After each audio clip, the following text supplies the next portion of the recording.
Coup de tonnerre, la révolte paysanne décuple, explose après la révélation de grands mensonges. D'abord sur la DNC. Stop aux mensonges. Alors, c'était toute l'affaire de l'été, l'automne, l'hiver dernier. Ça ressurgit, cette crise, la dermatose nodulaire contagieuse. Sauf que, entre-temps, on nous a dit qu'il faut vacciner massivement. Ça a été vacciné, les vaches ont été vaccinées par rapport à l'automne-hiver 2025. Et ça revient. Et ça revient quand même, y compris dans les troupeaux intégralement vaccinés. Article de l'Académie vétérinaire ce 17 avril, le titre « Un premier foyer de DNC, cette saison 2026, en Sardaigne, donc en Italie ». Alors c'était justement le 21 juin 2025, c'était revenu de Sardaigne, puis ensuite en France, etc. Alors que ça avait disparu depuis 2015-2017, totalement, depuis une dizaine d'années. À l'époque, c'était dans les Balkans. Alors je vais citer un extrait de cet article. Un nouveau foyer de dermatose nodulaire contagieuse bovine, DNC, a été confirmé en Sardaigne le 14 avril 2026 dans un élevage de 148 bovins. Seuls 2 autres foyers avaient été déclarés en 2026 avant cela, en Espagne, région de l'Aragon, les 13 et 27 février 2026. On va y revenir. Alors là, ce qui est intéressant, c'est que c'était donc, là c'est en Sardaigne à Muravera, au sud de l'île, et c'était totalement vacciné. Je cite toujours l'Académie vétérinaire, je cite, « La campagne de vaccination massive mise en place en 2025 en Sardaigne a couvert 97,75% des exploitations, soit 96,53% du cheptel. » Bon, les autorités sanitaires projettent de reproduire cette stratégie en 2026. Ah bah oui, on a vu l'énorme succès, puisque ça reprend là. Pareil en Espagne, on parlait des 2 premiers cas fin février, et un autre d'ailleurs encore début mars en Aragon. On était en Aragon, déjà à ce moment-là, à 74% de vaccination DNC. Pourtant, 280 bêtes abattues. Ah oui, ils n'ont pas changé leur stratégie. Hein. Dépeuplement total, et vous allez voir tout le lien inclus. Et vaccination, injection de masse obligatoire. Alors justement, partout maintenant, ça résiste. Il y a un article de Terre de Bourgogne le 17 avril qui l'a noté, beaucoup plus qu'en 2025. Hein. Alors je cite, « DNC, une campagne 2026 sous tension ». Décidé au niveau national pour prévenir toute réémergence de la DNC, la poursuite de la vaccination en 2026 concerne de nombreux élevages de Bourgogne-Franche-Comté. Oui, parce qu'on parle beaucoup du sud-ouest, il se passe beaucoup de choses, mais c'est partout en fait, dont la Bourgogne-Franche-Comté. Entre impératifs sanitaires, contraintes techniques et incompréhension de terrain, sa mise en œuvre suscite de vifs échanges. C'est le moins qu'on puisse dire. Et partout. Eh oui, eh ben oui, une vérité, vous ne pouvez pas l'arrêter. Voilà. Elle est partout. Quand je viens de donner les chiffres d'injection, de vaccination avec les résurgences, les gens ils sont intelligents. Ils disent, c'est comme pendant le Covid. Bon, alors vous avez une résistance très emblématique, et qui n'est pas finie d'ailleurs. À nouveau dans l'Ariège, ça nous fait penser à ce qui s'était passé dans une ferme de l'Ariège en décembre. Ce 17 avril, en effet, vous aviez dans une ferme, la ferme de l'éleveuse qu'on salue, Christelle Record, qui ne refusait la vaccination obligatoire de toutes ses vaches, accompagné de l'excellente avocate maître Diane Prota. Et puis, on peut remercier la référente des Patriotes pour l'Ariège, Adeline, qui était présente dès 5h30 du matin et qui avait mobilisé les adhérents, les militants. Et c'est elle qui filmait en direct. Vous savez, ça a été retransmis sur Toxin notamment et par toutes les vidéos que vous voyez. C'est Adeline. Voilà. Énorme boulot. Fier qu'elle soit notre référente des Patriotes. Je crois que c'est là, on est dans le cœur de la mission des Patriotes. Voilà. Être en accompagnement, sur le terrain, dans la lutte, dans la résistance, dans l'information et la réinformation. Alors, recours judiciaire mené par maître Diane Prota. On lui a envoyé pour faire injecter donc les vétérinaires. Il y a une résistance sur place qui s'est organisée. Alors, je vais lire un article de France 3 Occitanie, un bout, ce 17 avril. Des tensions avec les forces de l'ordre. Une quarantaine de personnes, des soutiens des militants les bloquent à pied ou à vélo. Ils ont tout de même réussi à rejoindre la ferme de Christelle Record pour la soutenir. Alors, tout était bloqué, mais ils ont réussi. Ils manifestent sur la route d'accès qui mène à l'exploitation. Des tensions ont lieu avec les forces de l'ordre déployées sur place. Vers 8h du matin, les manifestants mettent une voiture au milieu de la route pour bloquer le véhicule des vétérinaires qui arrivaient en face. Ensuite, l'éleveuse s'est enfuie avec ses vaches. Elle les a cachées. Les gendarmes ont mis 10 heures pour les retrouver. Enfin, vous imaginez, ils ont déployé 120 gendarmes pour 30 bêtes. Ce que m'a écrit maître Diane Prota, je remercie. Pour avoir cette précision. 5 camions de CRS d'après François Occitanie. D'après la dépêche, article du 17 avril, une dizaine de fourgonnettes de gendarmes, des forces policières. Résultat, elles ont fini par être vaccinées de force, ces bêtes. Je cite un article de la Dépêche 18 avril. « Ils ont pu rentrer chez moi parce qu'ils m'ont menacé. Son troupeau vacciné de force, cette éleveuse ariégeoise annonce mettre fin à son activité. » Quel malheur! Même si ça n'est pas fini, car autre article de la Dépêche 18 avril, je cite « Vaccination forcée contre la DNC, il y a eu des violations graves de droits fondamentaux. L'avocate de l'éleveuse dénonce une intervention illégale. » Donc à suivre, car des recours sont possibles.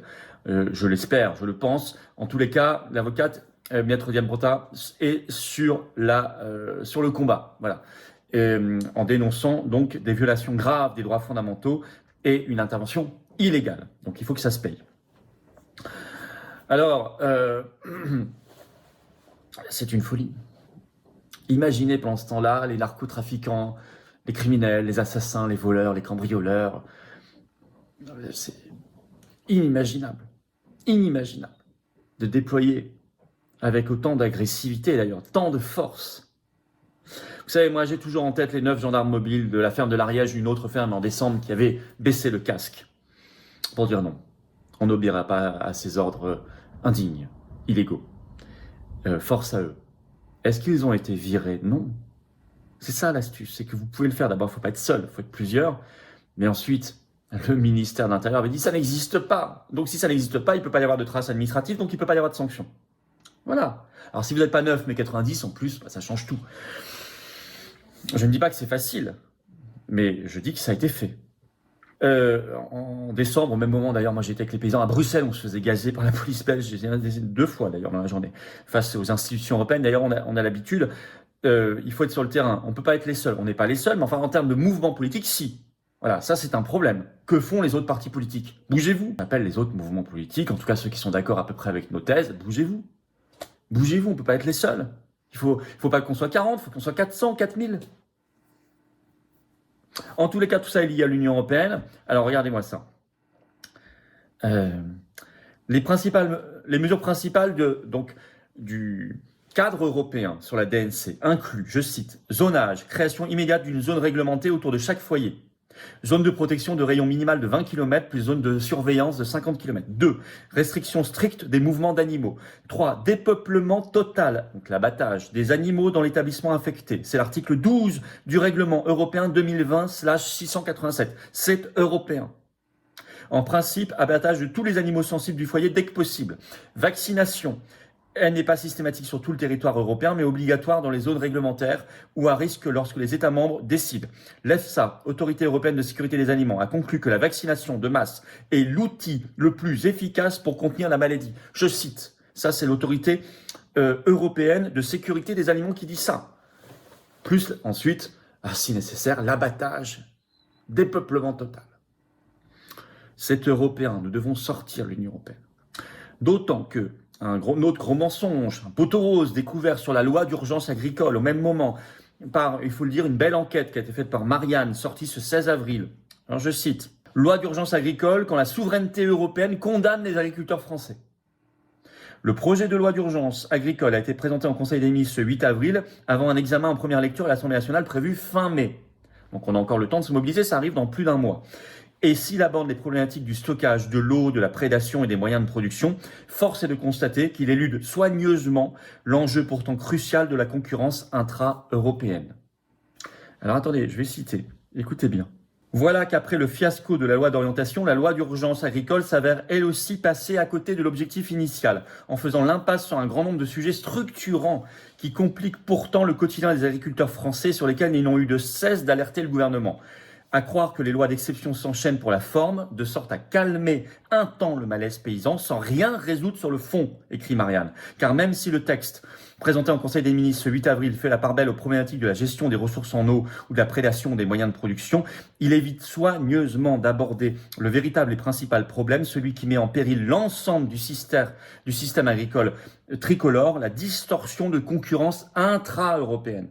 Et ce, alors même que le diagnostic est connu puisque le texte confesse cet enjeu capital.